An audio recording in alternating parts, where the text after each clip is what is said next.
This is the Ecobee Smart Thermostat Enhanced. My honest first impression is that it looks premium the moment the screen lights up.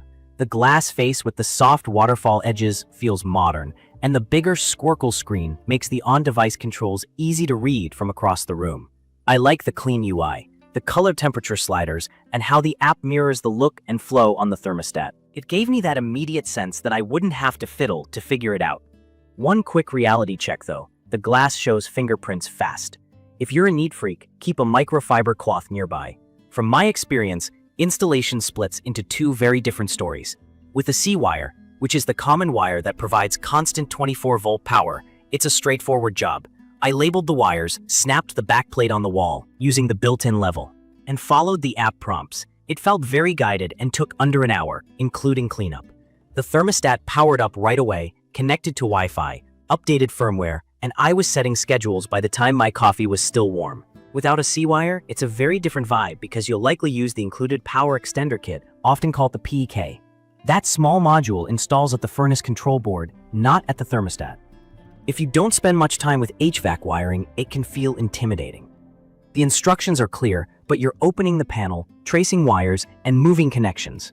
It's doable, but this step is where DIY confidence really matters. A quick tip if you're new to this: turn off power at the breaker, take photos before and after every change, and keep spare fuses on hand just in case. If any of that makes you nervous, it's worth paying a pro. Also, if you have a wired humidifier or dehumidifier and no C-wire, there's a catch. The Enhanced only supports one wired accessory. The PEK uses that same accessory terminal, so you can't have both at the same time. That's a big limitation buyers should know upfront. Key features that stand out in daily use are the radar-based occupancy sensing and the EcoPlus software. The radar is more sensitive than older infrared motion sensors and can notice movement from a bit farther away or even when someone is off to the side. That feeds into EcoPlus, which is Ecobee's system for learning your schedule and your home's heating-cooling behavior. The idea is simple. It figures out how long your place takes to reach a set temperature and starts early, so it lands on target exactly when you want it. It also looks for chances to save energy when electricity is cleaner or cheaper. I like that it's Energy Star certified and that I can see runtime and usage insights in the app without hunting. Smart Recovery is the part of EcoPlus that preheats or precools. It can feel almost invisible when it works because the home just feels right when you expect it to. But it can also cause confusion. If you like a rigid schedule, you might see it start heating or cooling earlier than you set and wonder why. In my opinion, this is the most misunderstood feature. It's meant to hit your set point on time, not to ignore your schedule. If you prefer total predictability, you can turn Smart Recovery off and run a strict timetable.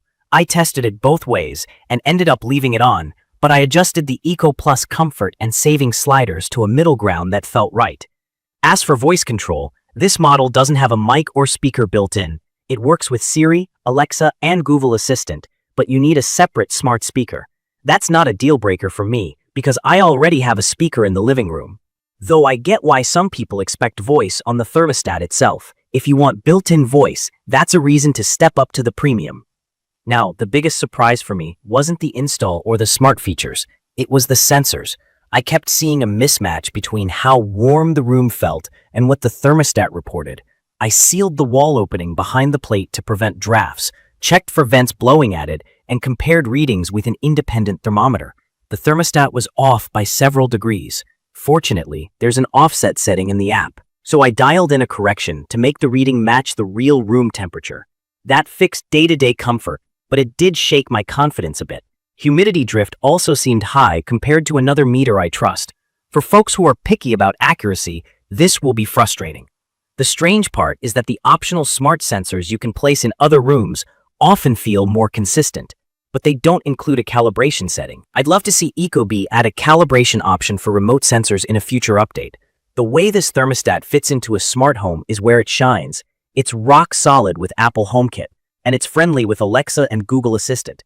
I voice set temps, trigger a bedtime scene that adjusts the set point, and check status without touching the screen. That consistency matters. I often let HomeKit handle routines because it's easier to keep all automations in one place. In practice, the Enhanced becomes a super reliable endpoint in the home, the bridge that lets my chosen platform drive the behavior. In my opinion, that's the secret strength of this device. On design, I appreciate that it looks like a premium piece without going overboard. It's about 4 inches by 4 inches and just under an inch thick with a bright LCD that's easy to read at a glance. The body is plastic instead of metal like the higher-end version, but I don't notice that once it's on the wall. It includes a trim plate in the box to cover old paint lines, plus screws, wire labels, and the PEK if you need it. The app is quick and intuitive, and the on-screen menu never left me guessing where a setting lived. From my experience, the biggest pros are the clean design, easy app, radar occupancy accuracy, responsive controls, and broad compatibility. The biggest pain points are the fingerprint-prone glass, no built-in voice, no included smart sensor, potential sensor accuracy issues, and the accessory conflict if you rely on the PEK. If you're in a newer home with a C-wire and no wired humidifier, you'll likely have a smooth ride. If you're in an older home with a humidifier and no C-wire, I'd either plan for professional installation or consider the premium model to avoid that accessory bottleneck. It's perfect for someone who wants a modern, good-looking thermostat that plays well with Apple, Alexa, and Google, and who appreciates automation but still wants simple manual control from time to time. If you want deeper energy tools, the built-in Eco Plus features are a nice layer, and the Energy Star certification is a plus if you care about usage and rebates. If voice on the device matters, or if you need remote temperature management right away, budget for a smart sensor or look at the premium. I'd recommend this for homeowners or renters who can confirm they have a C-wire and want a stable, app-first thermostat with strong integrations. I'd also recommend it to anyone leaning on Apple HomeKit scenes or Alexa routines, because the Enhanced behaves like a dependable endpoint that just listens and responds. If you're super sensitive to temperature accuracy, plan to test and adjust the offset on day 1 and consider placing a smart sensor in the room you care about most. In my opinion, the Ecobee new Smart Thermostat Enhanced nails the look, nails the app experience, and delivers reliable smart home integration. It stumbles on out-of-the-box sensor accuracy and leaves voice to your speakers, and the PEK path isn't as simple as a wall-only install. Whether those trade-offs make sense comes down to your wiring, your accessories, and how much you want all-in-one voice. In conclusion, I like using it. I trust it with automations, and I think it's one of the best-looking thermostats you can buy right now for the price. If you can live with the sensor offset fix, and you don't need built-in voice, it's an easy product to enjoy. If this video helped, please subscribe for more honest gear reviews and drop your questions or your own experience in the comments. Thank you for watching.